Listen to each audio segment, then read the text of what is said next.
What's going on, everybody? David Mitchell here, and my lovely wife, Velvaria. And we're here at the autism seminar. You want to tell them what church it is at? All Saints Church in Peach River, in Pawleys Island. We are here for the autism seminar. We're amazing. We represent Autism Network, and we're the ones to do the panel talk. And Dr. Gwinnett is not here yet. Also, we got Val going to be singing too. And that's why you're the early birds, because you're not coming in to sing for a little while, right? You're going to sing later, but you want it to be early, right? Dr. Gwinnett told me Miss Melanie told us that I'll be singing in the concluding of the morning. Right, in the concluding of the morning schedule. Yes. So you're early. Okay, Yes. I'll just make sure that We are correct. early. I knew the schedule, right? We are early to the event, but we are excited because it's going to be good.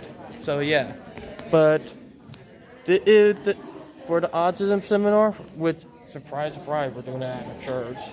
But yeah, we got here first before Dr. G, but we'll see y'all when we get everything ready.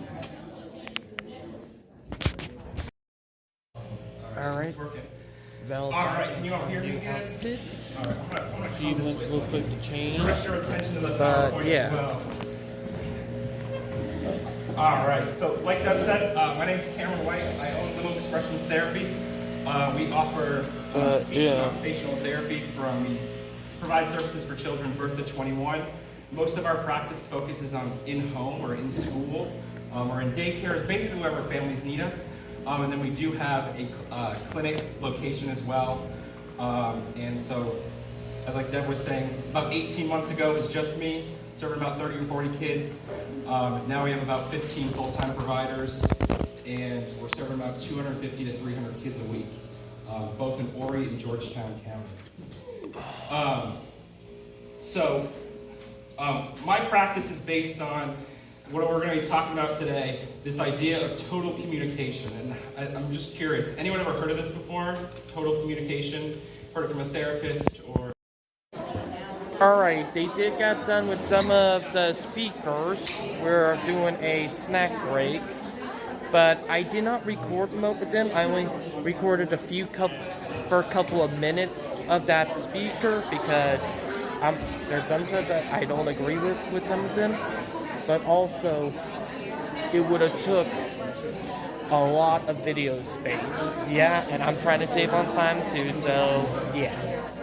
But yeah. And Vel have changed it to her Filipino outfit. So yeah. But look at this.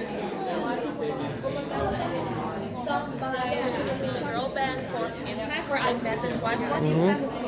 And they're about talking to one of the people running it. Our group will be next, which that one of the reason why I'll be filming, because I'll be filming our drama speaking, also Val singing. So yeah, but yeah, I'm going to film it too, Val. Yeah, I'm going to film it. But yeah,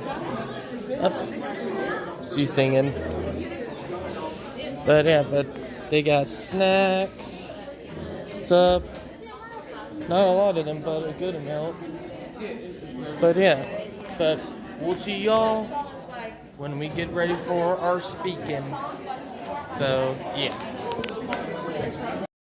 He's a professor of Alright, we're getting ready for our turn. sciences at USC.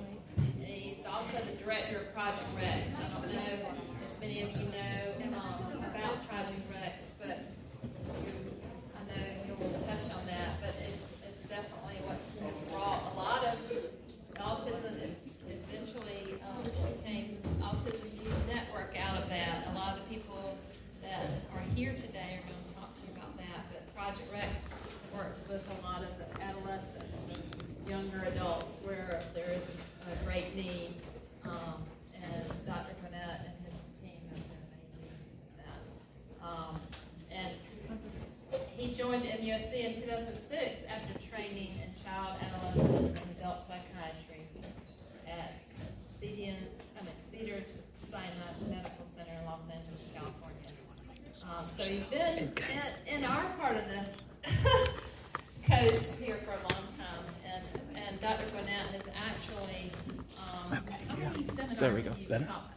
I was just trying to get it. I was gonna say 5 or 6, but he's probably been one of our most loyal and faithful speakers, and whenever I send it out, he's like, I'm there. So we're just so glad you're here. It's great to be here.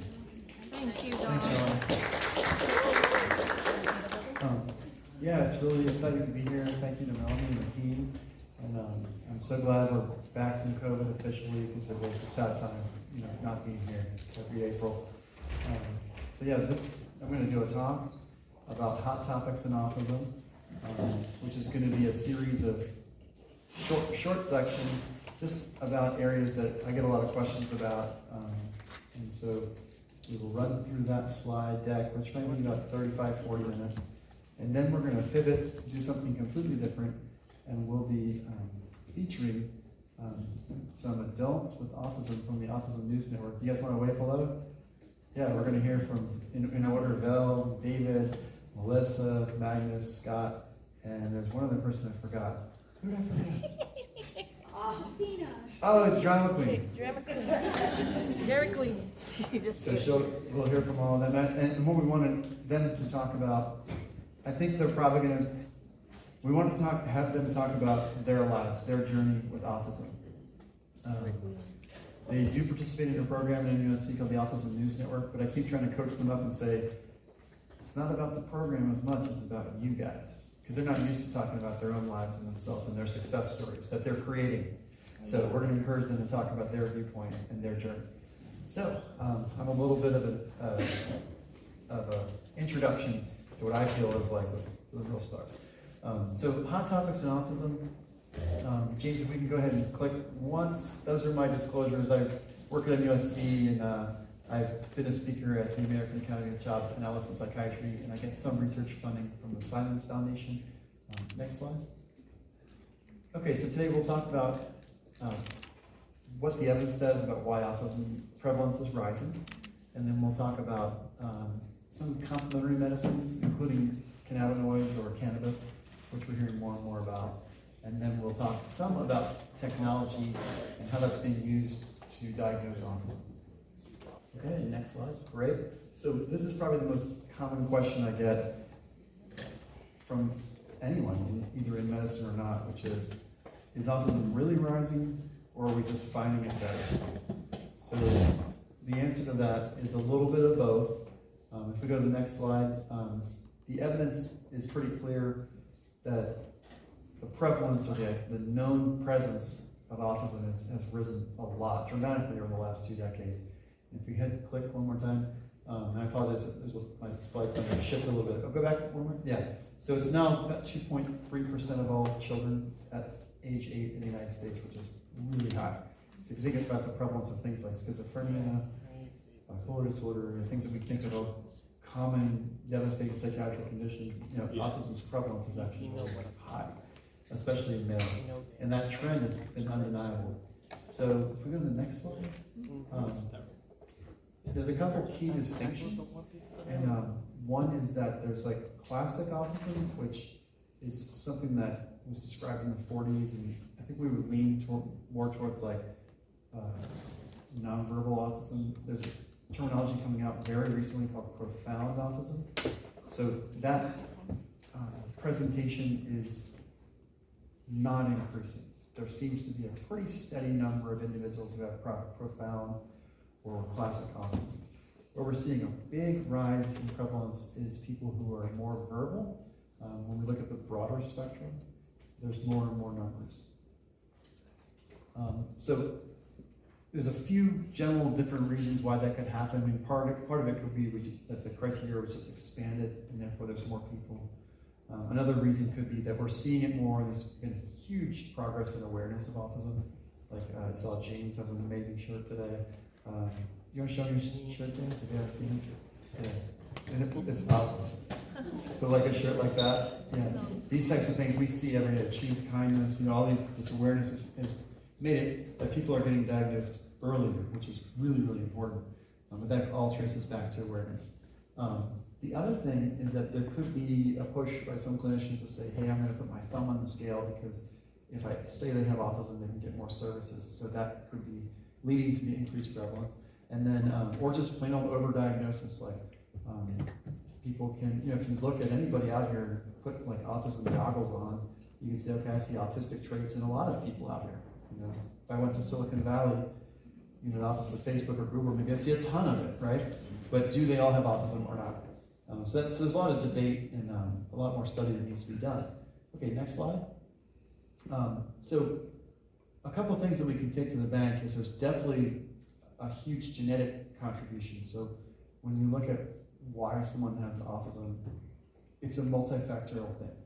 So, to explain multifactorial for a second, like if you look at, okay, the Philadelphia 76ers won a basketball game last night, and then we could come up with like theories as to why they won. It could be that the coach was in an incredible move, or the other team's best player fouled out, or that they rebounded very well, or they shot well from the free throw line, they made a lot of three-pointers.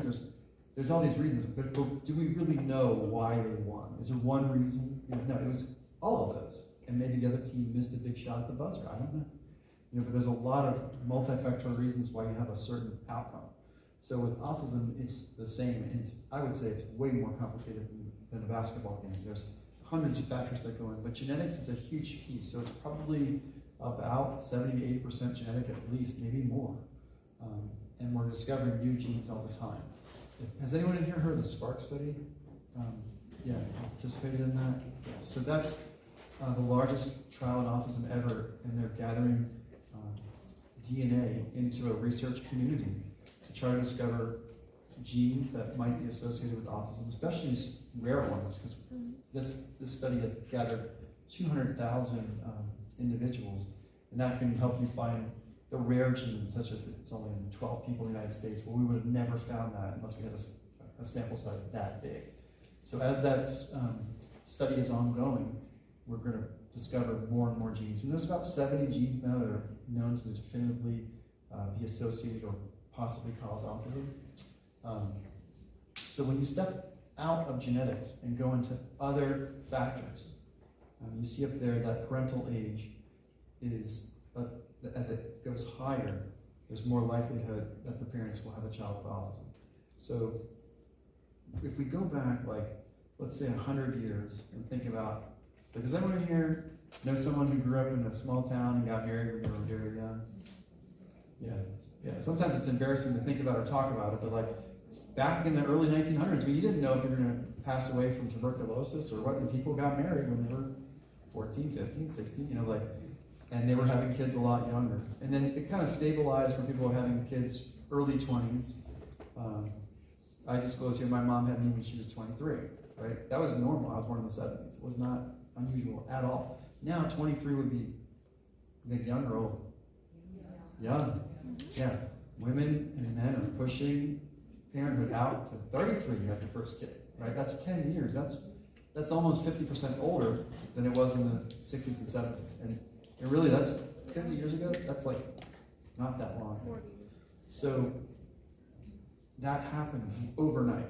We had women who were entering the going to college, graduating, entering the workforce, doing all kinds of other great things. But the fact is that the age of parenting got pushed back by almost a decade, very quickly. And so we know that there's association with advanced parental age. That's very likely contributing. And it does go back to genetics because obviously when you have a child, you're passing your genes on. And the genes we pass on are different when we're younger versus when we're older. For example, if I was smoking since the age of 16 and I had a kid at 26, I would have been a 10-year smoker. If I had a kid at 36, I'm a 20-year smoker. That changes the DNA in our bodies that we pass on. Or if I lived near something that was toxic, I would have accumulated those toxins. So there's a lot of factors that go into that.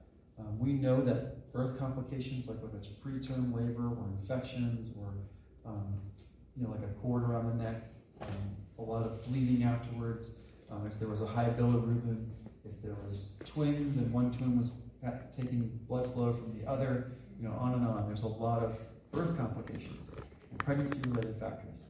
Then we get into environmental influences, which is a little bit touchy because I think everyone has a theory of, oh, it could be this or that.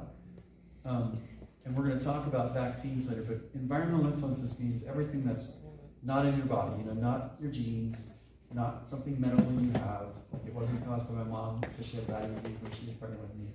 This is something that's outside of all that. So let's go on to environmental influences. James, thanks. Oh, and yeah, let me just see. I kind of pointed out that as you add 10 years, there's a 20% higher risk of having a child with ADHD. And that's autism spectrum disorder. Well, so if you went from 23 and had your first kid versus 30, so parents who are 23, parents who are 33 compared to 23, because there's 10 years difference, they have a 20% higher chance of having a child with autism. We're seeing people who are having kids at 39, 41,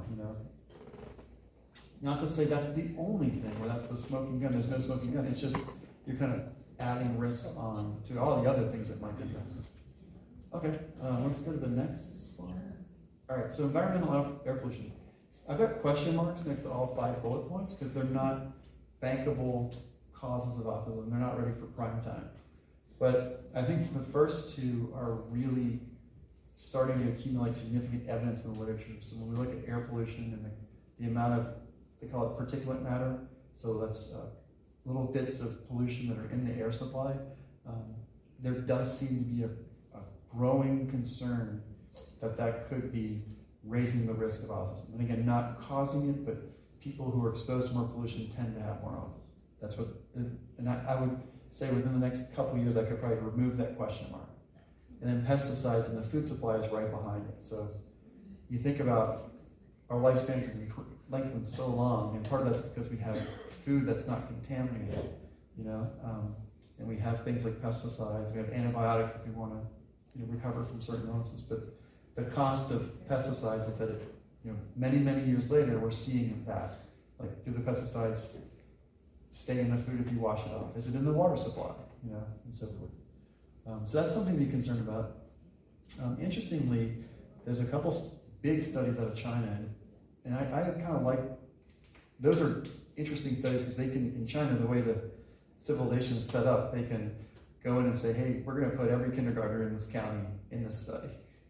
That's happening. And then they've got like 100,000 kindergartners in the county. So they've got big numbers and they've got a big access to populations and they do good scientific work. And they found that having a lot of light at night outside your window, for example, like if you live in a place that has a lot of lights at night, it impacts our biorhythms, it impacts our sleep, it impacts the hormones that are released in kind of that circadian rhythm. And there's some concern that there are some hormonal triggers to developing autism, and that could be a factor. And I would kind of lump that in just with industrialization, like more outdoor light, more air pollution, more potentially contaminated water supply, and so forth. So it's something to think about. Valproic acid, which is called Depakote, is a seizure medication that's also used for bipolar disorder. That's commonly linked to autism. So, if you're a woman of childbearing age with a spouse of one who's trying to have conceive, something to think about. They do many mouse models where they intentionally give the mice autism, and one of the ways they do that is they feed the moms Depakote, and then they have mice that are born with an autism-like disease. So that's something that's an increased risk, and also exposure to tobacco smoke as well. Yeah, so I think coming up, Tylenol is another one that is being researched intensely. So far the evidence does look concerning. And then microplastics, we don't know the impact of that. But it's something being studied, and you're seeing this, right? Where they say you eat fish, and there's all this microplastics in the water, and then we're ingesting that. And what does it do? Well, this is getting really interesting because we're living to 70, 75, 80 years old, and this is there's never been microplastics around the Earth until recently. So we're going to be studying that to find out what the impact is on potentially autism, other developmental disorders, or other diseases such as cancer and so forth. Okay.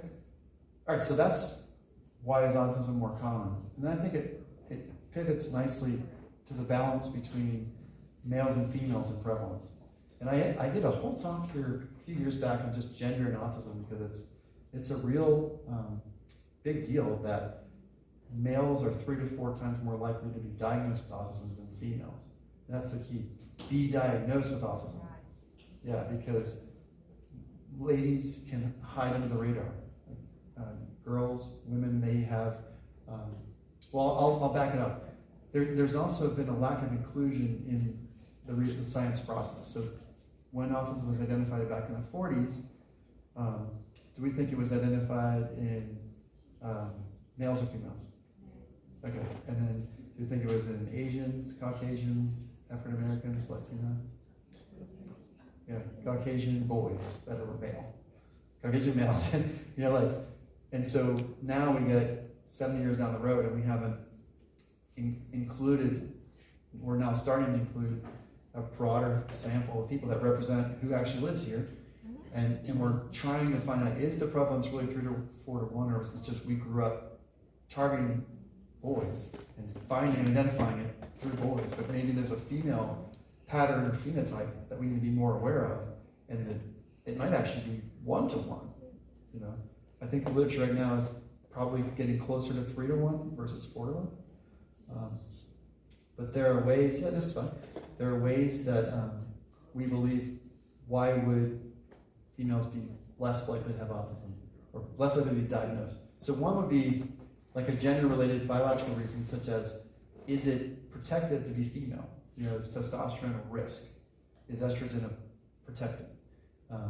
So that would be one thing. Like there might be something inherently good about being female to protect against autism. The other would be that diagnostic bias, where all the diagnostic tools were developed looking at boys. And so we need to do a lot of catch-up work there. Next slide. An interesting phenomenon was, like 20 years ago, there was a belief that if a girl had autism, she was more likely to have intellectual disability. And what we found out was, it actually was the opposite, that it was only after they had an intellectual disability that we were able to find them readily. When they didn't have intellectual disability, they just kind of flew under the radar, because girls are not generally as hyper, they don't create a lot of habit, they don't stick out like a sore thumb, they're not as disruptive, generally, in kids. They tend to be less noisy and less easy to find. An ADHD boy versus an ADHD girl can look very different, and often do. So a boy is rambunctious, out of his seat, standing up, calling out, not waiting his turn, impulsive, and a female might be more inattentive, for example. So in those two cases, that's with ADHD. You could totally miss a lot of young ladies with ADHD just because they're quiet. They're getting C's. They're not causing any problem. So that's one example of how the way the phenotype presents can impact how often they get diagnosed. And then if you look at social camouflaging, for example, I would say that 5 years ago, it would be like, if you believe in social camouflaging, now there's more evidence that it is a real phenomenon. Meaning, females are able to more easily recognize what's an appropriate behavior and imitate it and do it almost on script.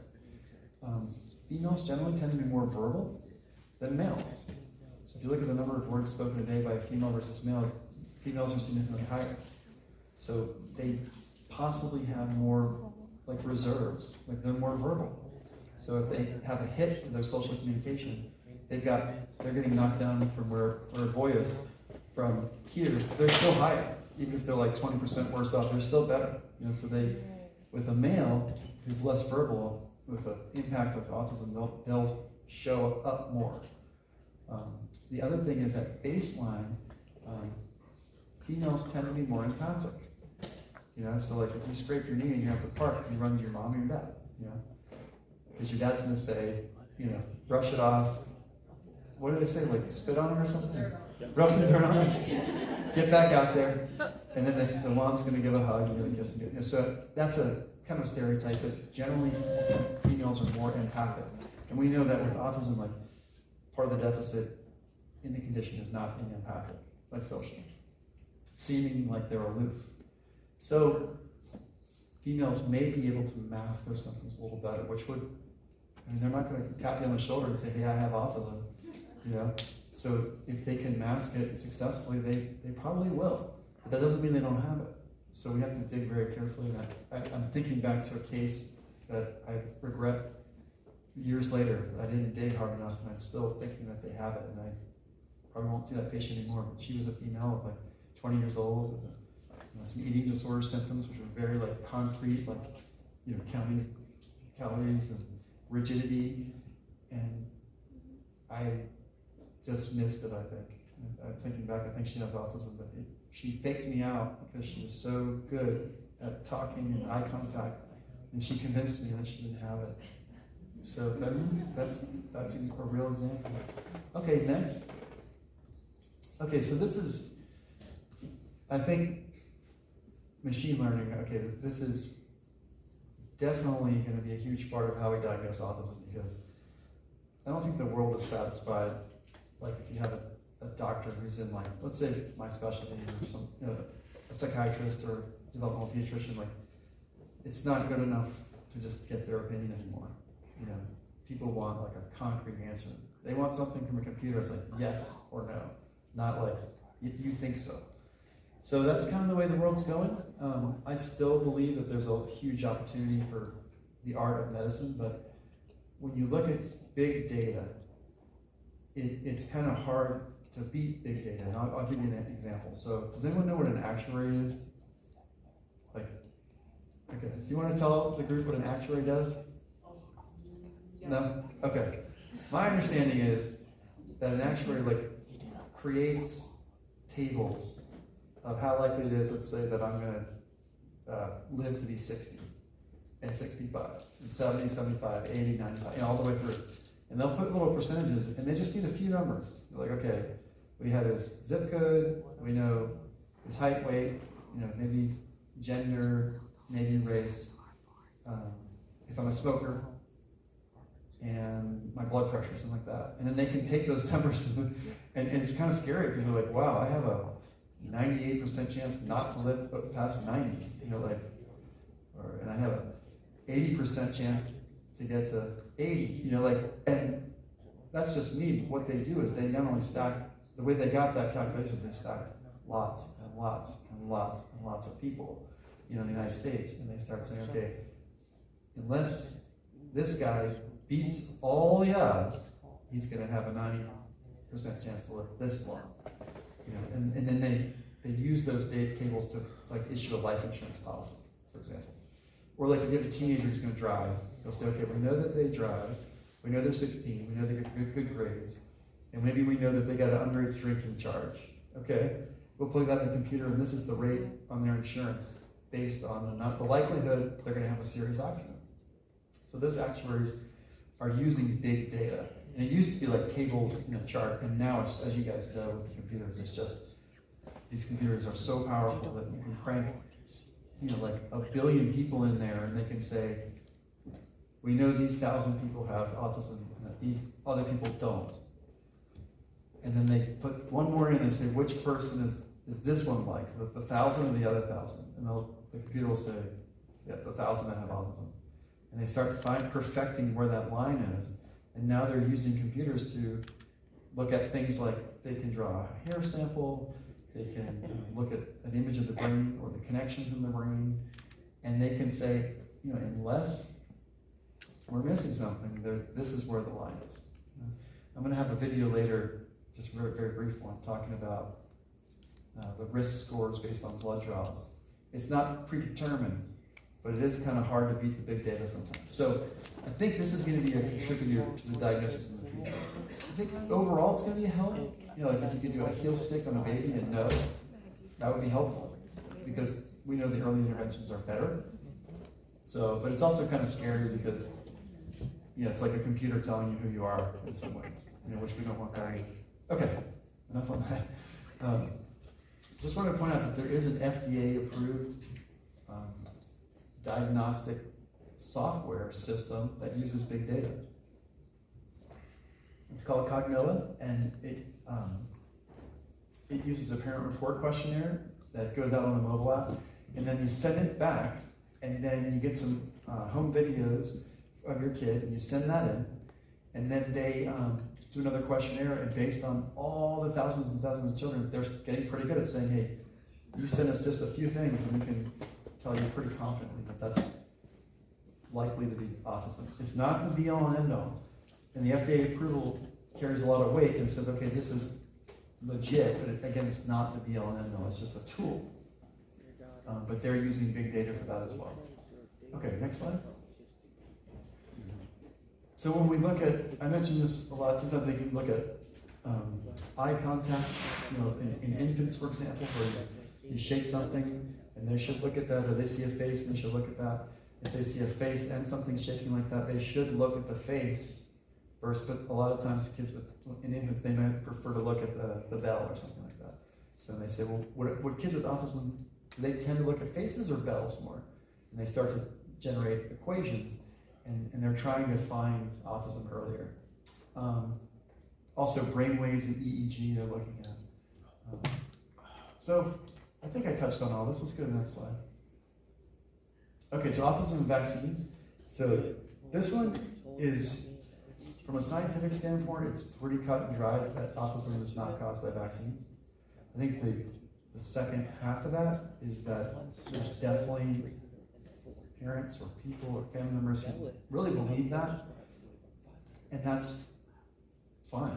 That maybe autism was caused by vaccines for their child. You don't want to get into an argument, but for the population at large, it's overwhelming that when you look at big numbers, vaccines don't cause autism. It's been researched like frontwards and backwards and in every corner of the world, all kinds of different health systems outside the United States, inside the United States. So there's not a lot there. I was involved with a group at our Child and Adolescent Psychiatry Academy to revise the policy statement, because what's happened around the world is, and I'll talk about this next slide, is that people are not vaccinating as much. And then there's been a backlash of that. Do you guys know any of the diseases that are coming out because of less vaccines? Mumps, measles, yeah, polio, that's a good one. I saw a talk by an autism researcher who was an incredible imaging doctor. I'll never forget, I was in San Diego. He's very famous, does tons of publications, did his talk, and he came down and he had two crutches that he was walking with, and I Googled him, and he had polio. And it's like, wow, we forget. So right now what's playing out is that vaccine rates have dropped, and some of those very, very devastating diseases are starting to be prevalent again. So it is important. You can't really make the decision, an individual's decision. You get into this medical freedom versus what's best for the group. So there's a tension there. But I think in terms of information, there's no evidence that vaccines cause autism. Where did all this come from? Well, in 1998, there was this article, and this is not even data from the article. This is just like how many references there were to that article. So it's like that big peak is like in 1 year, there were 100 references to that one article, which is a lot. So he wrote his article in 1998, and 14 years later, there was 100 people still referencing his article because it was like ringing a bell. Andrew Wakefield, published data that said he was really small. He insinuated that a group of kids with stomach abnormalities and inflammation had a higher rate of autism, and they got their stomach problems from the vaccines, and therefore the vaccines caused it. And it kind of just took off. In the end, it's an unbelievable story because he got stripped of his medical license in the UK because that data was falsified. It was published originally in The Lancet. It was probably like the top 2 or 3 journals in this country, in the world, and they printed a retraction like 8 years later or 10 years later. So even with all that said, vaccines and autism is one of the top Google searches even now, and it's not driven by people who are not educated. It's driven by college-educated parents who are doing those searches. They're smart people. They're skeptical. That's great. It's just as of now, that bell is still ringing from 1998, to the point that France, and I believe Italy, are both making huge efforts to educate not only the people about vaccines, but doctors. Because the doctors are hesitant about the vaccines too. And so the primary care doctors are saying, well, you can get them or you cannot get them. And so they're actually, in France, they're mandating vaccines or you can't go to public school. Like here in the United States, it's kind of like, well, if you have a religious exception, you know, or an allergy or something, you can get out of it. There, they're being much more rigid because vaccine rates have plummeted. And they're starting to see some of those nasty, you know, illnesses again. So this is an old topic that continues to evolve. Let's go to the next slide. That's kind of your take on board. Next slide. So this is just a timeline. There's no evidence like the mercury causes it or any additive in there. I would just say that remembering that autism is so dynamic and is caused by so many factors, it's really unlikely that something going into your arm is going to cause something like autism. You know, it's just hard for me to believe just almost anything. You know, it would have to be something like really chronic and insidious, and also the other thing is like they can look at babies who are still in utero and see autism in those like preterm infants, for example, or even before birth. You can see autism developing then, which is obviously well before vaccine. So we could go on with this a long time, and it's still good to not like close the case on it. But right now, let's say it's a cold case. This is just data on how vaccines is the #1 search for causes of autism even now. It peaked in 2008 and it went down, but now it's going back. It went back up in 2015 and it's still going up. So the other things we talked about, genetics, which is much more bang for your buck in terms of what causes it. Environmental factors like the air pollution, pesticides, and so forth. And microbiomes, that's including like the GI tract. Those are much less frequently searched, even though they're much more likely to be associated with autism. Okay. Yeah, parents of children with autism are definitely hesitant. That's a reality. They are. They just are. So if you're a professional, I would never get into a shootout with them about their beliefs about autism and vaccines, because population studies are great for population. When you have one kid, you call it. You say, special, autistic, artistic, love it. Awesome. Autism. Amazing. Amazing. Autism and neurodivergent. Neurodiverse. Yep. So these terms I think are kind of settling in with two like main ones like autistic individual or individual with autism. Like 10 years ago, autistic was kind of a derogatory term in a lot of places, and now it's come full circle where it is no longer that, which is great. That's because of awareness. And then on the spectrum, typically developing a neurotypical is appropriate if someone doesn't have a developmental condition, so you never want to say normal. That's like what's normal. And then this can be sensitive, so the best thing to do is like ask. So okay, I think we're getting close to the end. Autism spectrum conditions. Yeah, this is just a QR code to a website that my colleagues and I at the Autism Intellectual Disability Committee put together.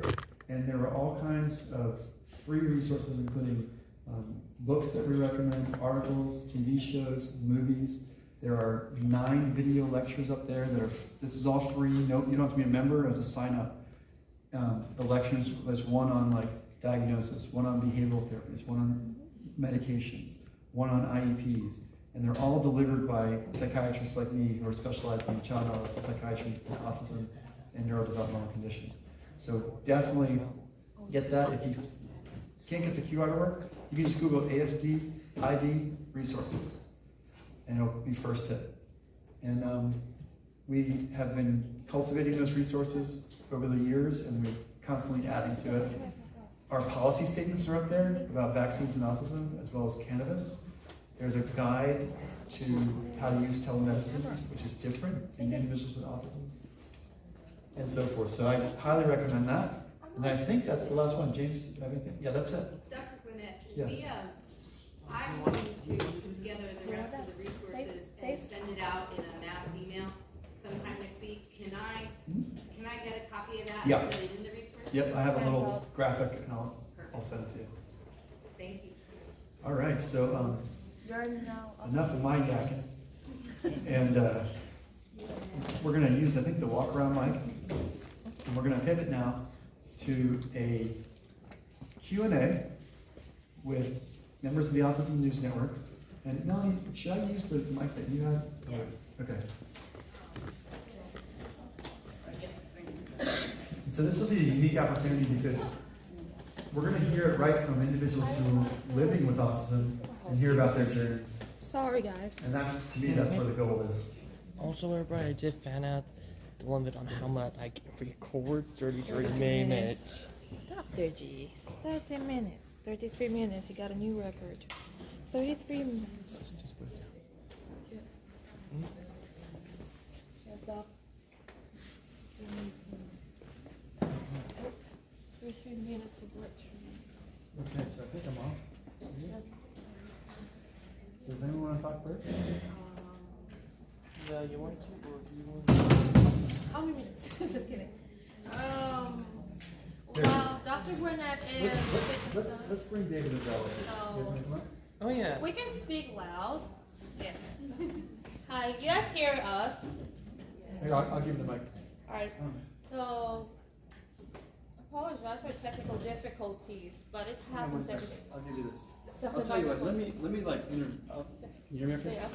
We're excited. We're just very busy. Okay, so I'll just like interview you guys, like Phil Donahue, you probably got interviewed before. I do.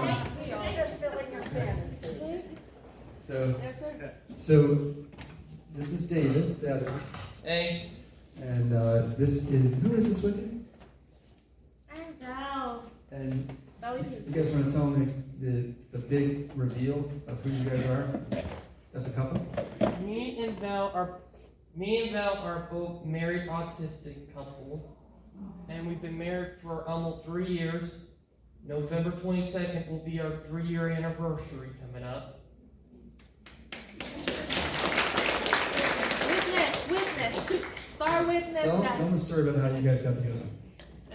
Well, me and my wife, back in 2016, I heard about the dating website called Spectrum Single. The website is now defunct, but me and my wife found each other on there, and we started talking. I made a Facebook to try to talk to her on there, and I'm glad I did because a couple months later, particularly up in 2019, the website went defunct, but a few months later, we started dating. Yep.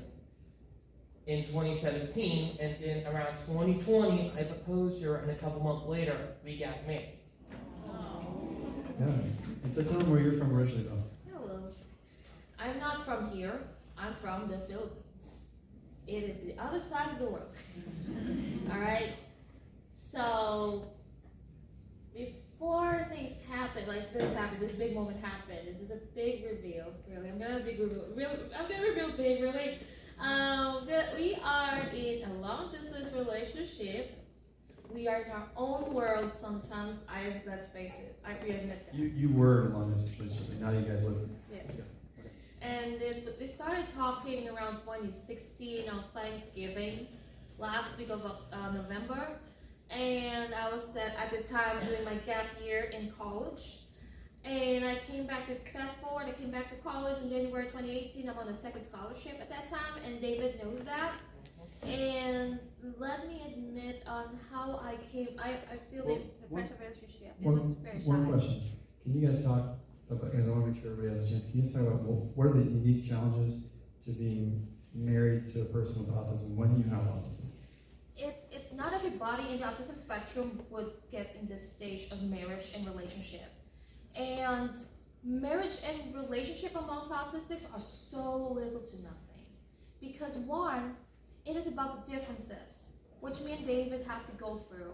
And another thing would struggle for us in the relationship is the acceptance amongst two family members. And that happens also with some non-autistic, but mostly because, look, what is the point of like hating each other in the family? I believe that there's no such as perfect family, but it's about the acceptance and understanding of differences and set the rivalries aside.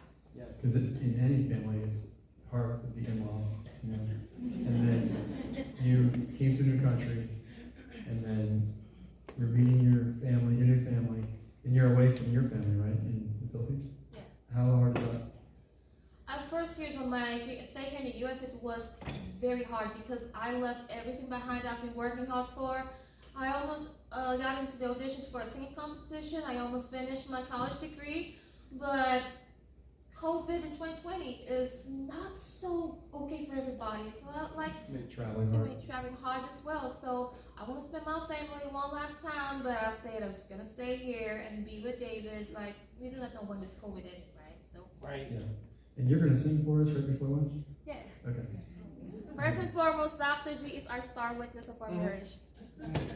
Thank you, Wait, Doc. yeah, I was at the wedding, Yeah, Dr. and they did a G. great job. And you had your family on like a Zoom because they Both couldn't be fronts. there. Yeah. It worked both fronts. And that's also another struggle that we're facing is the wedding, because everybody's not allowed to be in the wedding. And we are actually married in this Ravenel Community Center, which near the house where we live in.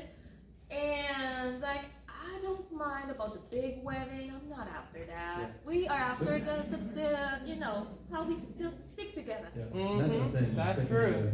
So, quick question. So, David, you're passionate about trains, right? Yeah. Yeah. Can you tell the audience like how your wife supports you and your passion for trains? Well, sometimes she come and do the hobby with me. It's called rail fanning, and it's a big hobby. It relaxing and chill. Like, I usually walk from the house down to train people by my house with only a 10-minute walk and catch them on video. I usually post that on my YouTube channel and post the photos on YouTube. Or not YouTube, but Facebook. She understands that like you've got to do that.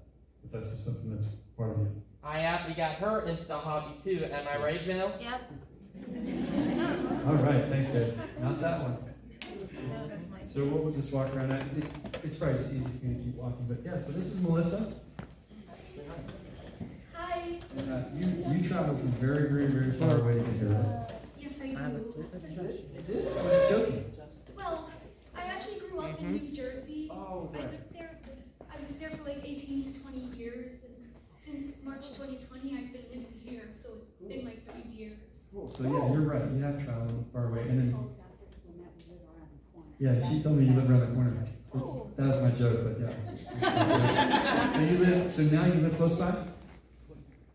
Yeah, I do. I live in Pawleys Island. Great. What did what do you do on Wednesdays? On Wednesdays, I work at LJ Pretzel. And do you like that? I love it. Tell us how you got the job. I got the job by going for an interview to help with my job coach, and my parents told me about it. And you rocked the interview? Yes, I did. Of course. And can you tell people about, you're pretty good with editing, right? Yes, I am. How'd you get good at editing? I got good at editing through movie making at Horizons Day Camp in New Jersey during my mid-teen years. And you really took to it really well, right? Yes, I did. What are your favorite things to do, like when you're online? When I'm online, I like to do movie nights with my friends from SOS Care, and I like to do yappy hour with them. Awesome. And then can you tell the group your nickname and how you got that nickname?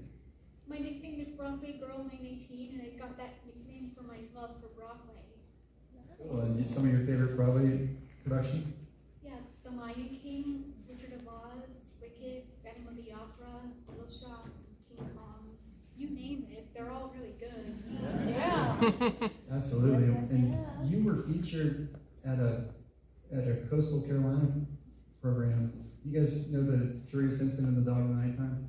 That was at Coastal. It's a book about a main character with autism, and they made it into a play. And then, do you remember what you did after the play? I answered some questions, and I talked about my favorite part of the play and what part of it that I felt. Yeah, because you were really the emotions of it. You could relate. Yeah, I could. I think that's one thing that with Melissa, that one of your gifts is you really do feel when someone's emotional and you know when to hug them and things like that. And it's amazing, right? Mom and Dad? She's really feeling them. And then Melissa's parents are here. Do you guys want to say a few words? You don't have to. If anybody is a parent and has any questions about where you can go, I mean, she started, and I was sitting there listening to the guy with the talking apparatus, and, you know, I mean, didn't really have any words until she was about 5. Well, maybe a few words at 3, but not really speaking until she was 5. She wore glasses at the time, would fling her glasses, all the behaviors that you would expect, and she doesn't give herself any credit when you ask about her background, but she went to college, and she got a certificate in digital media technology from the girl flinging her glasses, and she called them the Wadwees. Took us forever to figure out what the Wadwees were, but she didn't want to wear them, and she was mad, because she couldn't communicate and tell us, you know. So it's, you know, you put the work in, and, you know, like with Melissa specifically, for us, the more you put in, the more you get back. And it's, you know, it's worth it. It's definitely worth it. Yeah, absolutely. You guys done a great job. Did you ever think that she would come this far? Never. No. Never. But never stop pushing. Yeah. Never stop. Never stopped believing it was possible, but, you know, probable, it was, you know, it was touch and go for a while. Absolutely. Do you feel like your skills are still growing?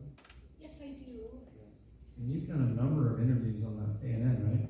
Yeah, I have. From the aquarium to veteran sailing Yeah. to that gaming place. Absolutely. Yeah, and you've even talked about some of the anxiety you have at times on camera.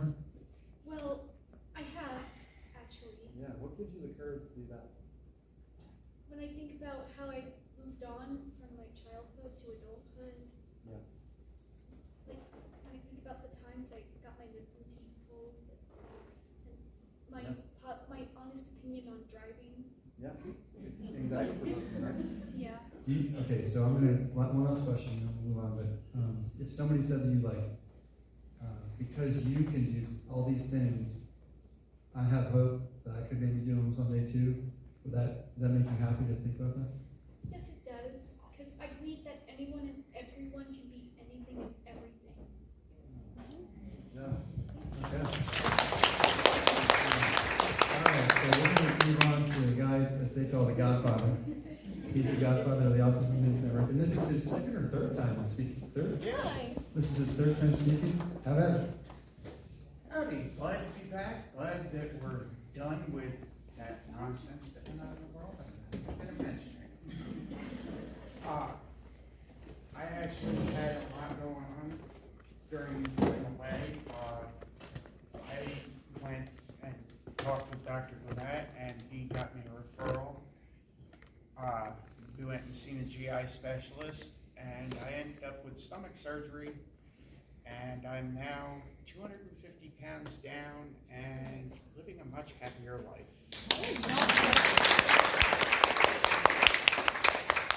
It is fantastic to have the weight off my shoulders, and it was actually fantastic to have a great support system in place to make it possible. Up in New York, I kept saying to my doctors repeatedly, I need help. I tried all these crazy diets.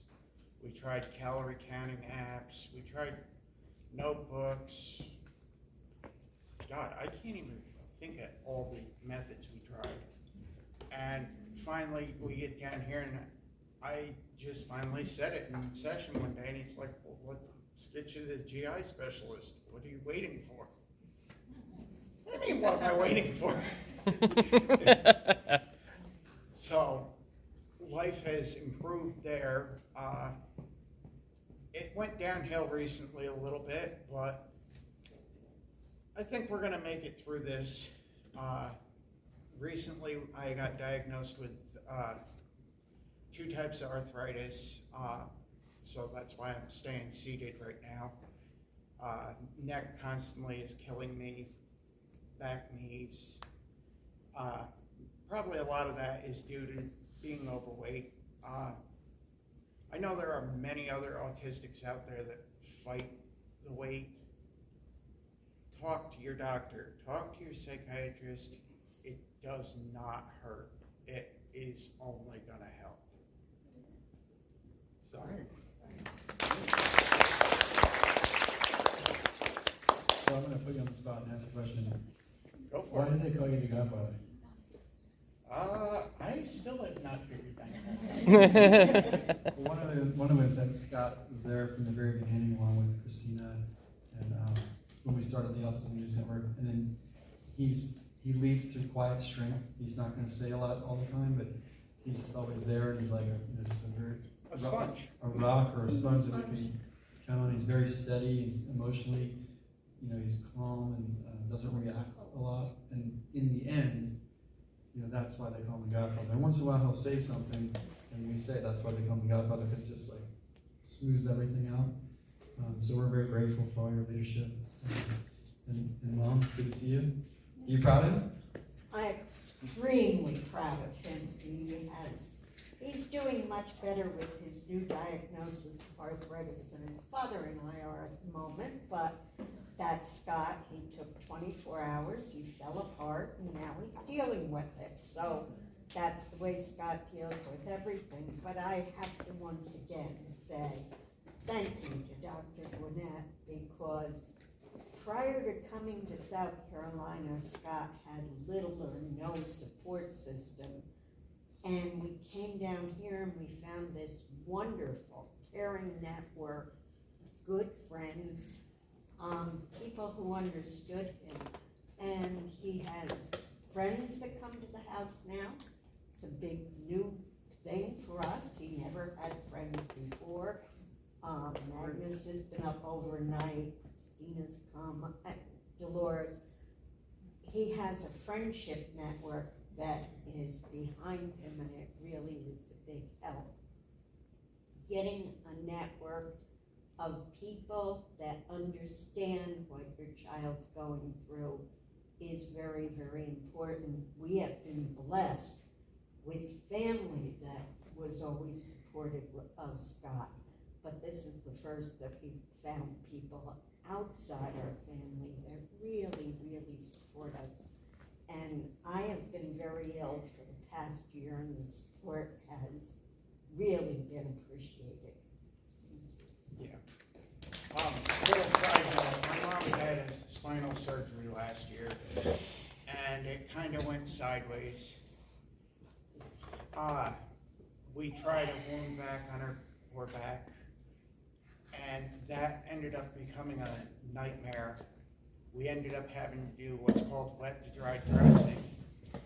And my poor mother, it is home the first night that we did the wet to dry dressing, and she gets up in the middle of the night and the tape sticks to the sheets and comes off.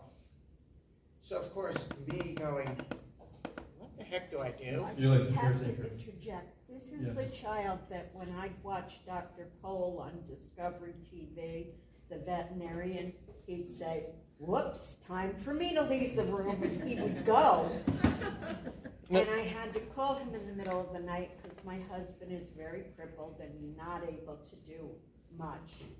And I had to call him in the middle of the night, and I said, my back, which was an 8-inch long opening at that point, has to be repacked. And he said, I thought he was going to throw up on me. Really, I did. And he said, okay, Mom, where are your supplies? And I went, in the cabinet. And he did it, and he has been doing it. I did it with some help. Her nurse has been a godsend to us. And it's 3 o'clock in the morning. I pick up the phone. I first called her doctor. He's like, the only thing I can tell you is take her to the ER. I'm like, no, we're not going to Georgetown ER again. So you really went Oh, everybody's laughing at that, yes. So you really went from Been somebody there, done that, not doing into a it. caretaker role for your parents. Yes, and That's great. I basically got on the phone and said, your nurse, the dressing's off and all of it's out. And she goes, call me back on Facebook and we'll video chat this. I'm gonna guide you how to do this. That's some great problem solving. And that's Yeah. how we did it. And that's why they come on the Godfather. Alright, so, remind me your name again? No, this is Christina, and do you want to tell them what your nickname DQ. is?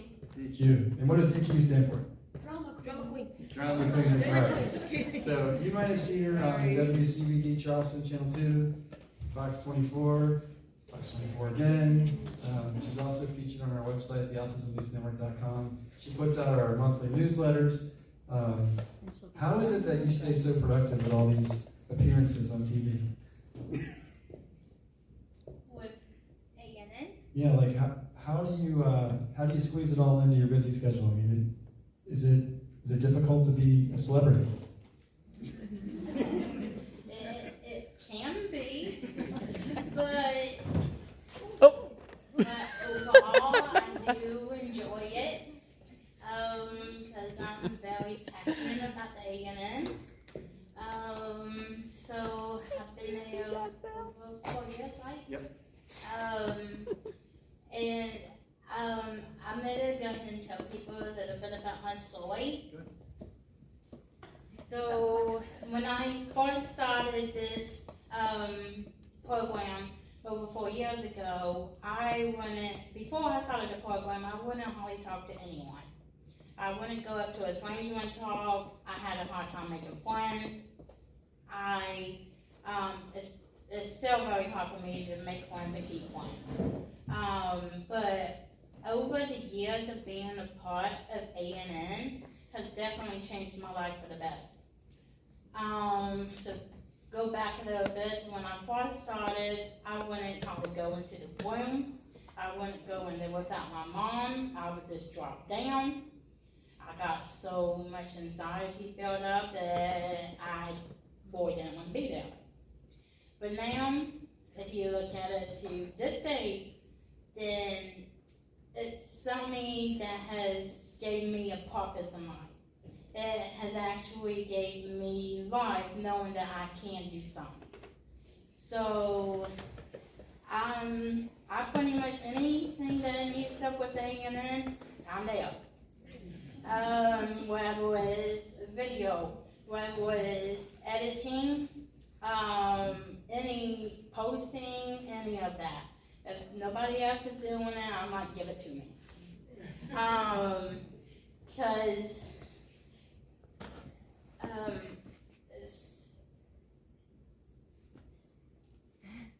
Say what you think. I can hear.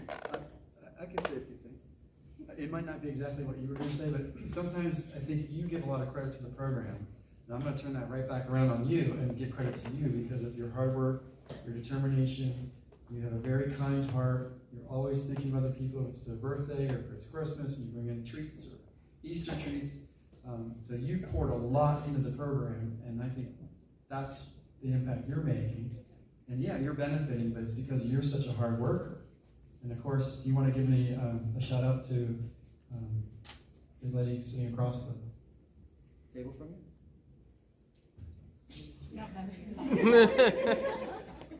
Your twin? what do you want me to say? Just maybe talk about what your mom has done for the group and how she's helped you make such progress. Yeah. Yeah, you talk about the support she Well, gives. can she talk about it? Sure. Hey, Mom.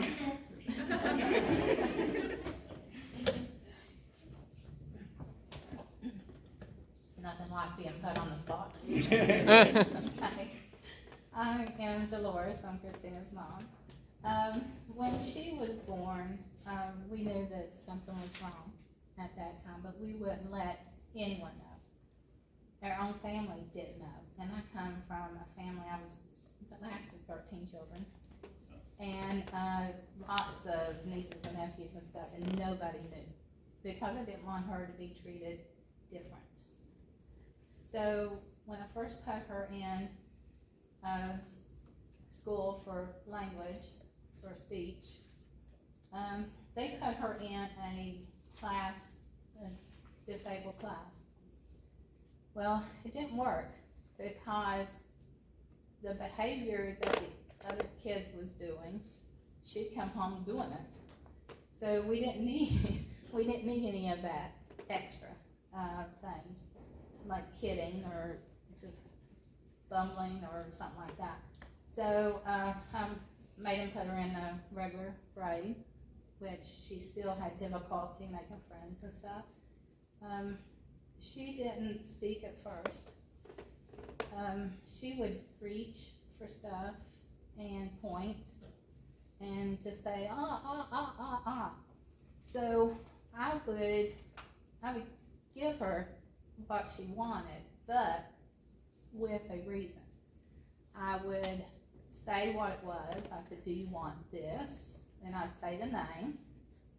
And she'd just go, So I did that like 5 times before I would give in to her. And I constantly say, this is this, you know, and so it finally paid off. You know, she started saying single words, and then took a while to start doing sentences. But I ended up having to take her out of school and homeschooling her myself. I'm not saying that I was the best teacher, but I knew my child better than they did at the time. So we focused more on hygiene, how to dress herself, how to feed herself, how to count. That took like years. And my niece there can verify that. We would, that was like the hardest subject to do, is counting. But, you know, she's grown into a great woman. Now, she's kind and considerate, and she's my right hand, especially my side seat driver in the car.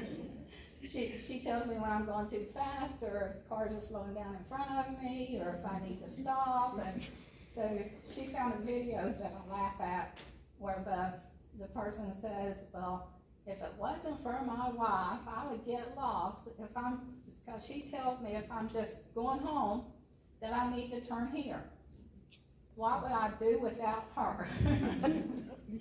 And if we come to a stop sign, she'll say, well, you need to stop. Slow down, stop. Said, boy, I would be lost. You saved my life again. Well, this is Christina. And we laugh about that. But she is great. You know, I'm so proud of her, how far she has came. A couple years ago, well, even a few months ago, she wouldn't have talked in a circle of people that she didn't know. So she has, every day she comes a little bit farther, which I am so proud, and proud for the ANN. We found the ANN. It has changed her, made a big difference, and I'm there all the time. I started out having to be there to get her in the thing, because she just fall down, pass out, and things. But now I don't have to be there, but I want to be there. Just to, I guess, nosy, to see what's going on. Get my 2 cents in. But like I said, there's nothing that I could say more than what you could see, how far she come. If you've seen her editing or talking beforehand to now, it's a totally different person. So I just wanted to say to all of you, if you have kids with autism and you're struggling, it takes a lot of patience. It does. And don't get frustrated. There's no manuals. You can't go by a manual. Everybody's individual. And what works for my child might not work for yours. But just hang in there. Don't give up. There's many times I put myself in timeout. So, I took myself I said, I'm in timeout. And they knock on the door saying, Mom, Mom. I said, no, I'm in timeout right now. You're in tune, Mom. So, I hear you. yeah. But anyway, I'll give the mic to somebody else, because, you know, I'm just really, really proud. Sorry, Mama Dolores stopped singing voice. I want to give a special thank you out to Dr. Gwinnett. Like I said, this program, it was made for me. And you can definitely tell it if you go to our website, go all the way down, find me First video. you can pretty much find my first video to my video now. We're gonna play one now. We're gonna You play. ready for that? Yeah. Well, thank you to you guys. As a church, I can tell you I'm a Christian, and I can tell you God is good. All the time, God is good. He's given our program everything we need. And I won't. There have been some growing pains. We're going through some challenges now, but we're gonna come back stronger. Yes. I wanted to thank Linda, and Dolores, and Haley, the parents, and Mrs. Staff for being here, because the parents are such a huge part of it. The more you guys know, the more the parents are involved, and the more they pour in, the better the outcome. So you're seeing that today. Yeah, James, any luck? Oh, no luck? Okay, no problem. So if you want to see it, we're not going to be able to hold up, but Christine was on Fox 24 Charleston. I think it came out yesterday or the day before. It's, you saw it. Instagram and shorts. It's, yeah, we can email them. Y'all got the best shorts. It's really cool because she's on there. She's in the studio talking to the news anchor, Layla Goulin, who actually lives here. You guys know her? No. So she drives each day from Pawleys. Nice. And you're going to interview her someday, right? Yeah, because she said on the piece, would you interview me? To ask her. So we have to do that. Okay, well, we have one more speaker. And Magnus, take it away. Bring us to the finish line. Can I go to the front? Sure. Can I bring Scott with me? Sure. Go my good luck charge. Try to keep it like 5 minutes. Yeah. 5 I minutes. stay right here. 5 minutes. Right here. There's a. Go under 5 minutes. Huh? Thank you. Thank you. I think I'm gonna go to the stage. Sorry, guys. It kind of makes sense. I got my watch over here. Don't worry about it. But yeah, I go by a couple names. When I first came over here, 2019, I went by C Magnus. You know, kind of cut that short to Magnus. Today I want to be Saint. You know, but the program and meeting Dr. Burnett, man, it's a story. I honestly think I was the type of person that needed to hit rock bottom, going through the worst possible situations. You know, the doctors I don't really understand what autism is. You know, how they just want to throw you on meds. They don't really want to help you. You know, man, how I met Dr. Burnett, I really had to hit rock bottom after I turned 18. Once you lose insurance, you're on your own. Good luck finding doctors that will take you as an adult patient with autism. There's a slim to none chance. But I believe everything happens for a reason. I believe I was meant to go through some bad times, so now I can understand what good times are, you know. Not that, but, you know, I kind of gave myself to God, you know, about a couple years ago. I just seemed like the worst of the worst from eating like ketchup sandwiches, and I needed to do what I needed to do, like to get internet on, you know, which was like some dirty shifts, but yeah. I just want to say to Dr. Burnett, where is he? Oh. Professor Dr. Burnett. I just want to say Dr. Burnett is a one-of-a-kind doctor that if you have a chance to meet him, you drop everything and just go and meet him, especially if a kid. A minute, that's priceless, you know. 5 minutes, what I get with him, I owe him for a long time. I owe you, but man, this doctor has done amazing stuff, Dr. Burnett. You know what I call him? I call Dr. Burnett the father of autism, you know. It's true. You know? I think everyone in our little group sees him. I said this a long time ago. Everyone sees you like a father, and I'm like, yeah, that's the father of autism, you know. But man, with Dr. Burnett, if he will make you believe yourself, you know, and you just start believing yourself, you know. I just feel there's a lot of people telling us like, oh, you can't do that, you can't do that. I wasn't taught like that though, you know. My dad came over here from Mexico, you know, he's just always working in Tarahad. But that's another thing that kind of like hit me, work, you know, Tarahad, you know, but it didn't work out with my dad's company. I could have been making a lot of money easily just watching and learning like the whole process, you know. And then after that, just driving around. But I would have been bored, honestly. I would have been extremely bored. This is what I enjoy, and I'm doing this right now for no money. I do this for free. I love being around the group, learning editing, you know, other stuff too, how we can learn from this, you know. But man, thank you, Dr. Gwinnett, and most of all, thank you, God. That's it.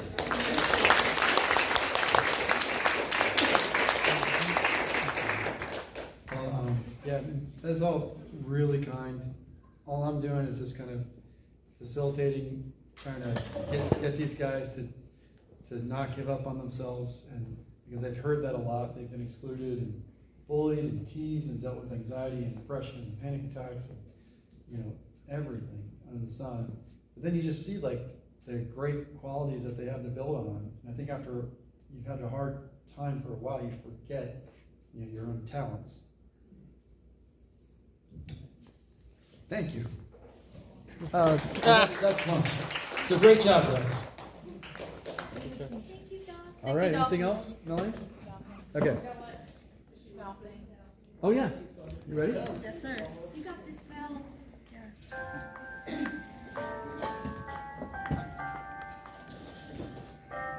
You hear it?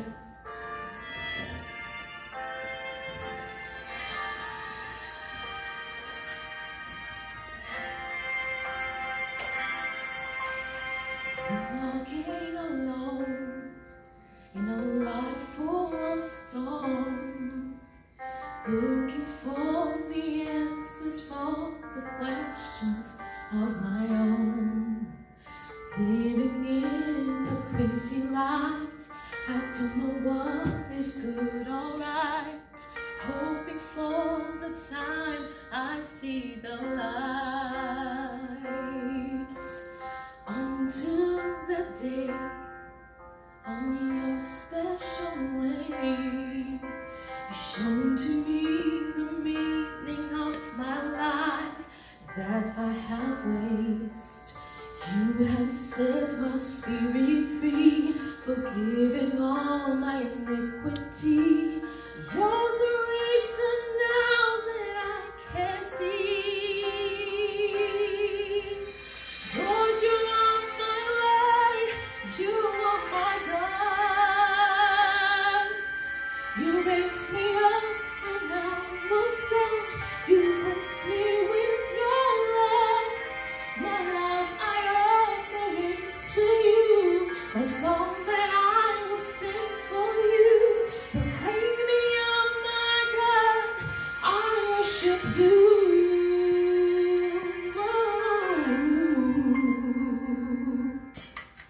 All that I wish, all that I want is to be with you in paradise, my Lord and my God. Praises to your holy name, I magnify, I will proclaim to be with you in heaven, oh God. Lord, you are my light, you are my God. You raised me up when I was down. You blessed me with your love. My life I offer it to you. My song that I will sing for you. Proclaiming you're my God, I worship you. You are the light that shines upon my heart. You wipe away the tears that flows in my eyes. Lord, please embrace me with your everlasting love. 'Cause you are my Lord, you are my God.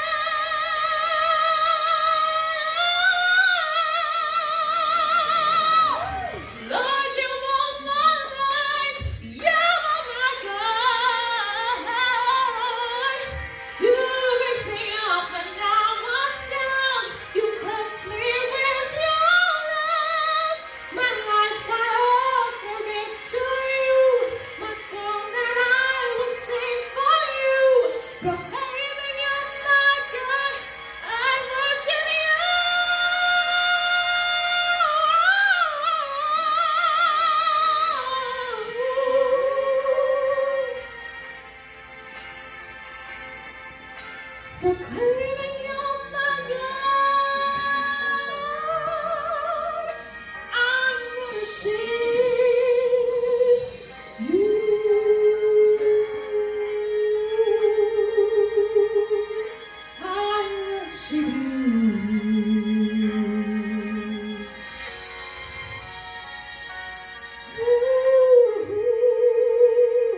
gospel song contests in the Philippines. It's not my original composition, but thank you.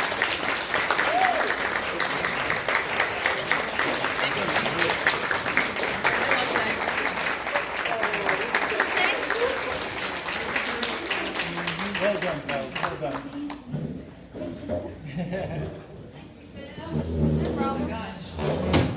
There's no dry eyes. That was amazing. I'm not gonna lie. Now we're all gonna So take we're a gonna break Move and on get to some lunch.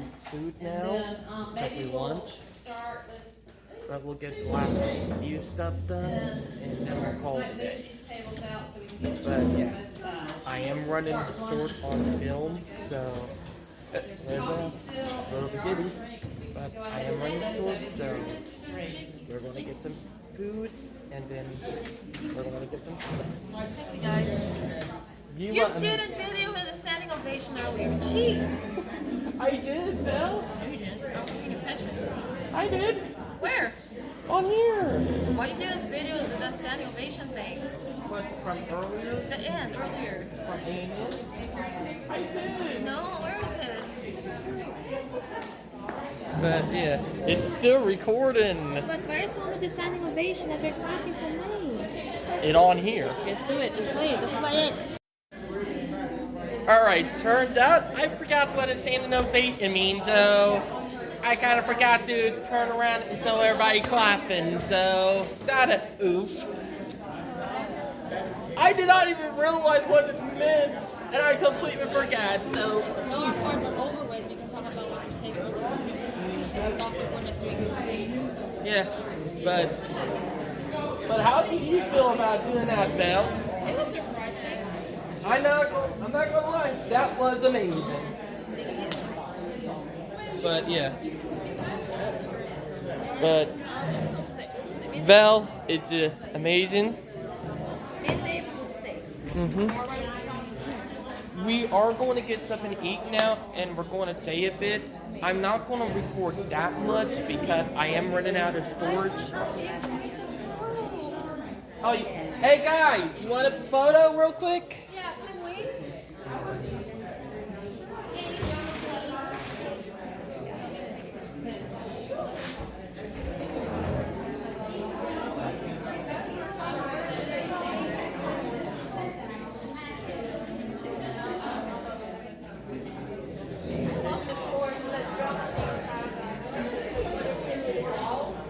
I was laughing about it.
That was amazing.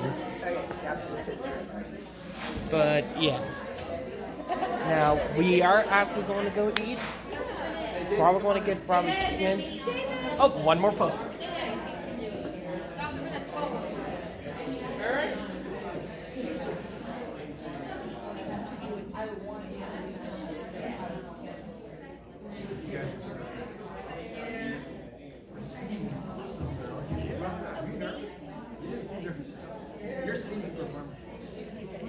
Okay, now we're going to get some eat.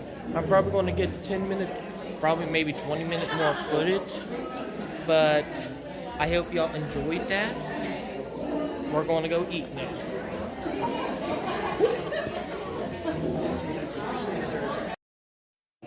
Alright, I got my food over there at the table we were sitting at.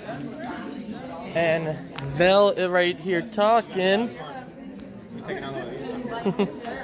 Oh, hey. My wife was talking to y'all, wasn't she? You are amazing.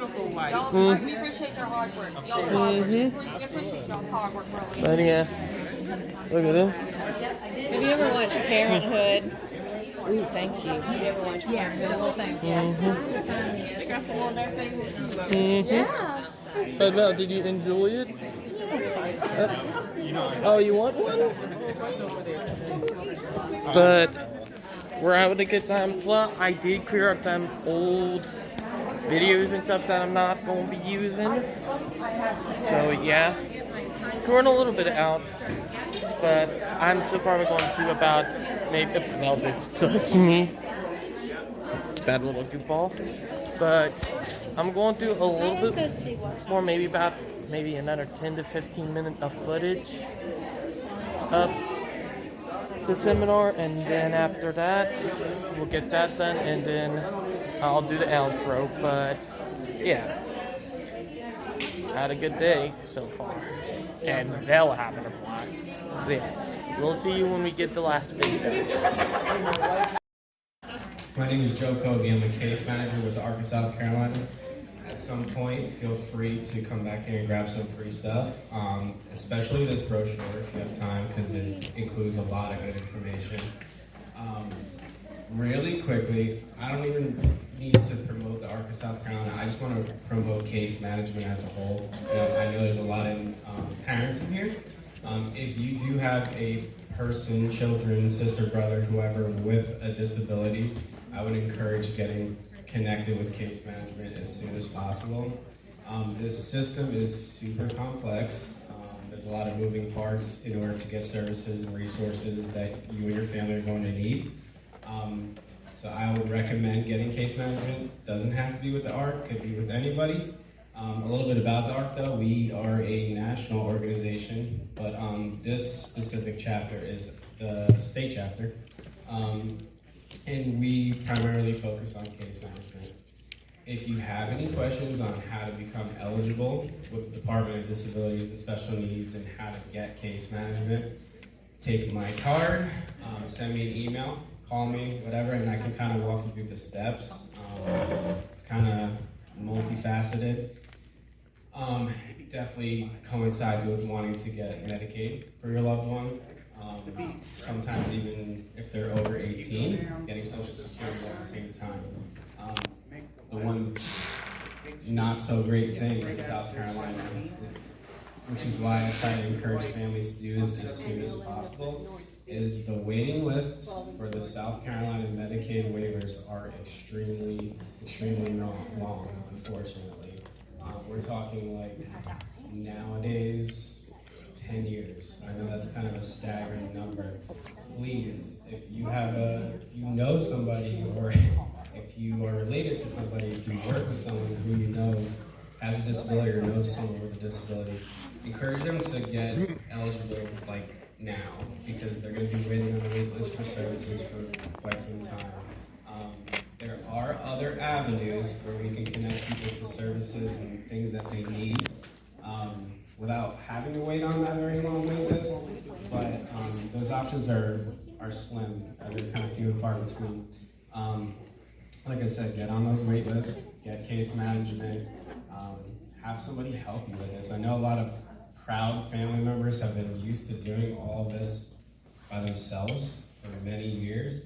Get someone on your side. You know, I have some faces in here that I work with on a regular basis, so they can probably also tell you how important it is to have case management, have people go to bat for you, have people connect you with the services you need, have someone sitting next to you in an IEP meeting, have somebody talk to these providers on your behalf, like advocate for you and your family. Stop trying to do it all by yourself. We're here to help you.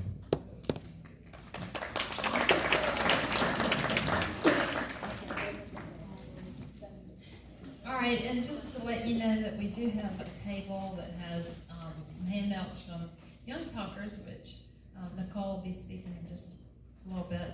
But we have Young Talkers, and then we have Riverside Behavior Learning Center. They couldn't be a part today, but they brought some brochures. And Debbie has her table with her son Luke's artwork. She said, please take a pinwheel and a slinky. Is this an uphill somersault, right? And then you can also sign if you're interested in their book release or purchase cards. But feel free to go by that table. And feel free to get more food. We have plenty of food. Debbie and Trish and I don't want to unpack all this up. Yes. And if anybody needs like a certificate of participation today to take back to your place of work, I am happy to fill it out for you. So just let me know and I will hand it out to you. Me and Val don't need to because we requested a day off anyway, am I right? So we both requested a day off, so yeah. Oh, Val, look, Oak Tree Farms. Oak Tree Farm is what we're talking about. So feel free to, if you need to go to the bathroom, do it now, but I think wired for sound already.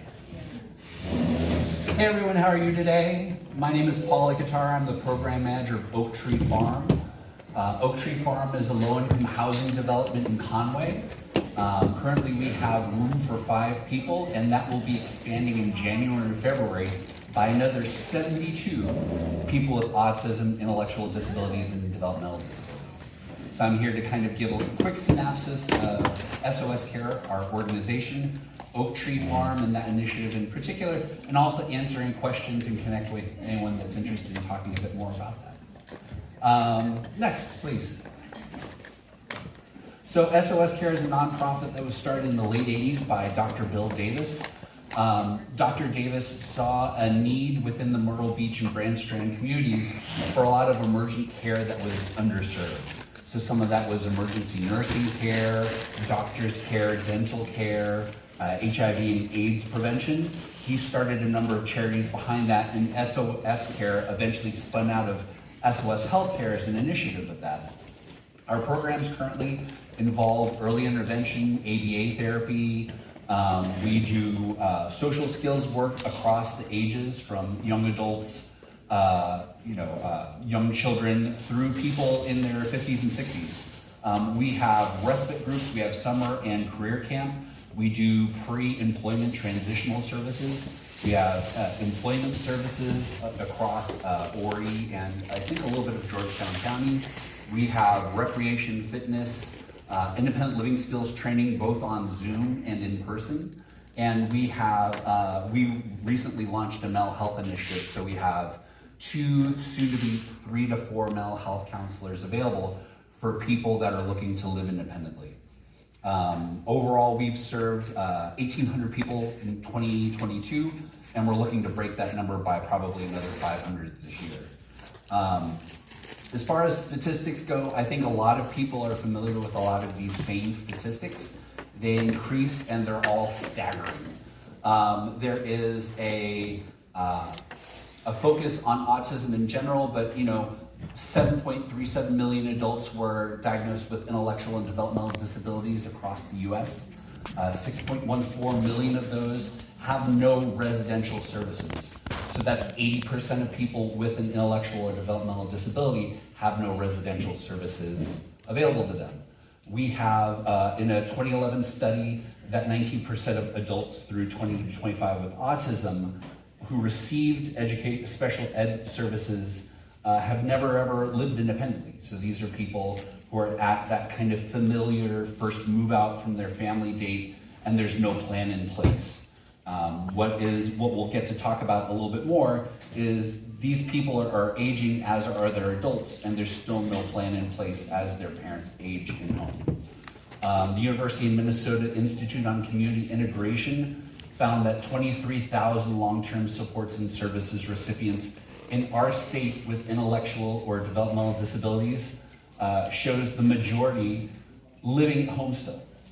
So again, there's this continued thread of not having any residential supports available. They're living with their parents at home as their brothers and sisters go off to college, and there's no plan in place transitionally on how to support them living at home, whether still receiving services, as Joe said, having the lack of a waiver of available to them, and having another lack of services available. The data shows overall that just a staggering amount of work needs to be done in our state, but across the country overall. I think we, each in our own story, have seen that there are people kind of left behind at any given moment, and it isn't for the lack of want, it's for the lack of availability. Next, please. And we're here to kind of let you guys know more about it. We, in 2018, partnered with CCU to conduct a secondary study for SOS to better prove this need and allow us to tap into grant funds. Aside from our housing development in Conway, we're starting a housing project in Charleston called Village Vision, and we were recently granted the funds for a market study for all of Charleston County. So aside from being able to prove on paper to our Congress critters the need for housing, but also the need for all these other spectrum of other services for people with autism, intellectual disabilities, and developmental disabilities. This is going to be information that we're sharing far and wide, so any other provider can come armed to the teeth with data and prove their point. Next, please. So independent supported living homes for people with autism and intellectual disabilities. Well, what's a support living home? Basically, it is a independent living home, so an apartment or home environment for someone that is largely independent. So when we've talked about kind of levels of independence, we're looking for someone who's approximately 65 to 70% independent. So this may be someone who can take their own meds, they're med compliant, but they need some help with loading a pill box. They can prepare meals, like usually for most of us, breakfast is the same thing over and over again, lunch almost the same, and dinner may be heated up leftovers. It might be like meal planning through the week that someone has access to, but they might need a lift as far as grocery shopping. So it's kind of like that last mile of the road. So they're independent up to a point, and that's usually where the family may step in. Daily living support services, for the most part, would be an array of services that are kind of like ADL or IADL based. So anything from assisting with the management of money, schedule planning and calendaring, budgetary work and stuff like that. And we currently offer low-cost residential rental in our 5-person duplex that we'll show a bit more of. And this will expand to 78 people by next year and hopefully about 130 within about 4 to 5 years. Next, please.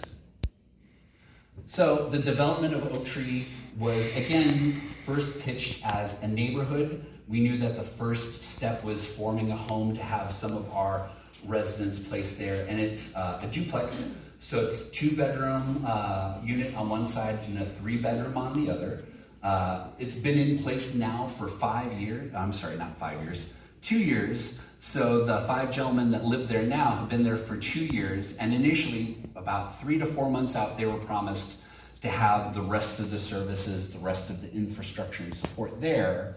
And in spite of our inability to place and build and grow around them, they've made it work.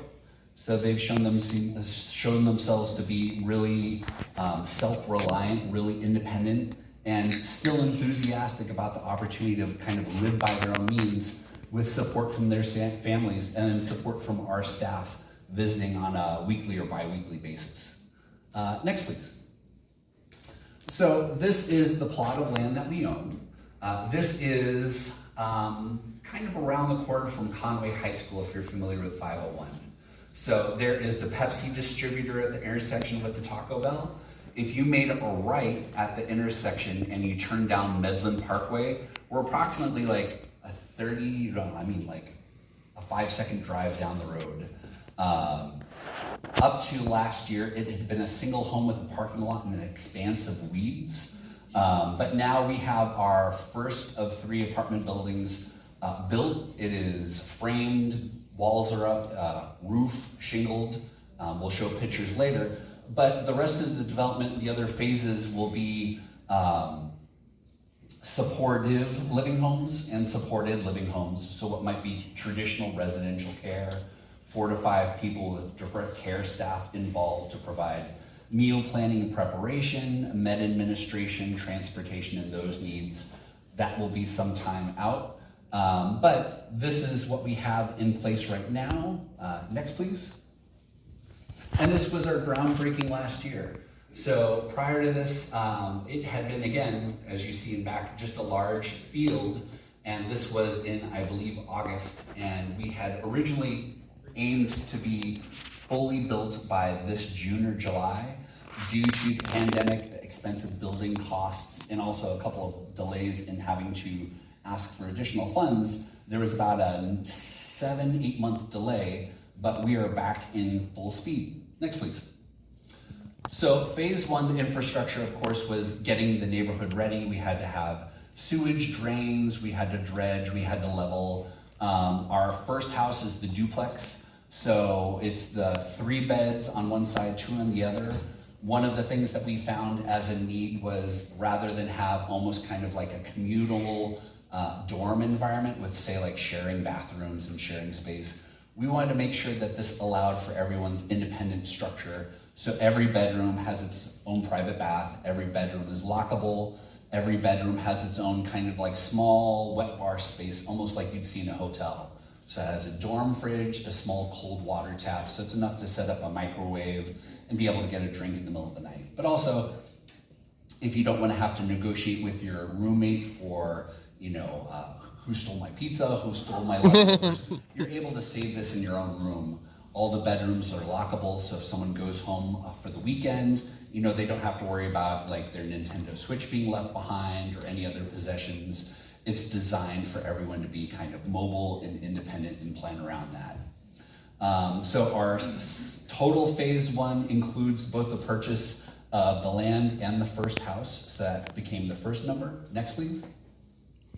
And this is the duplex. So this is just the left-hand side. Around the rear, we have a patio, fire pit. We have a lot of infrastructure back there. And by the time we're completed, we're aiming this to feel like a naturalistic campus environment. So picnic benches, fire pits, gazebos. We'll have a walking trail that goes around the entirety of the property that'll be about a 1/3 mile long. So anyone with health and nutrition goals would be able to walk laps back there and be able to track it either on like a medical device or with our recreational staff. These are the gentlemen that live there. So these were the first residents, and we were trying out their grill last year for the first time. So the gentleman in the middle, he is our IT specialist. So he has autism and he's an ultra marathoner. So he usually kind of gallivants across the state to attend races and stuff like that. Everybody else is another kind of mobile individual. So the guy on the right uses, his own willpower to get around. He shops in the shopping plaza next door to us. The gentleman on the far left is one of our primary volunteers for some of our respite. So he's involved in recreation and respite across the Grand Strand. Next, please. And this will be kind of what our apartment buildings will represent. So 2 stories. We're gonna reserve, for the most part, the ground floor for accommodations. So if someone has a mobility issue or if they have a heights issue, we can reserve those. In each of our buildings, they'll house 24 people. So 3 buildings will make 72 overall. And it's a difference of 1, 2, and 3 bedroom units. So again, each bedroom is entirely lockable. It has its own private bath. And each bedroom's average size, so it's about 175 to 190 square feet. So for the most part, it's kind of what we would find at home. We're furnishing all of the units, so living room furniture, TV, couches, chairs. We are furnishing the kitchen as well. Pots, pans, air fryer, flatware, plates, etc. and so forth. We're taking care of. And we're also wanting to match the appliances to our teaching kitchen in the health and wellness center. So in theory, if someone takes a cooking lesson At the center, they can walk across the street to their own apartment and find the same appliances. So one for one, those parallel skills are matched. They would get a copy of the recipe to learn by, and they can incorporate that into shopping for the week. Next, please. So we've had a number of funding sources through the year. The City of Conway granted us part of their ARPA grant. We've had a number of loans, and also South Carolina Housing had granted us. Next, please. And this was at the groundbreaking. This is the first 24 of our group moving in. So this represents the first batch of folks that would be moving into the housing. Part of what we're doing to ensure that everyone's ready on time in the 8 months from now is we're offering independent living classes. So we've trained through these classes, both in person and online, more than 200 people. That includes the 5 people living there. We have 10 attendees that have come in from other states. And we also have the 72 residents that are committed to live at Oak Tree Farm next year. Next. All right, everyone, we just got done with the event. There was some stuff that I did agree with and some other stuff that I disagree with. But I'll probably talk about that more on Voice of Autism. But the day was amazing, and oh my God, you did great today, Val. But wow, I know you enjoyed the day, am I right? But the event is over with, and we're getting ready to go home. But we did enjoy ourselves. Now, I hope y'all enjoyed the video. Please like and subscribe, and we'll talk to y'all later. Bye, guys. Oh. I love them. Thank you, Bye, guys. Bye. Bye.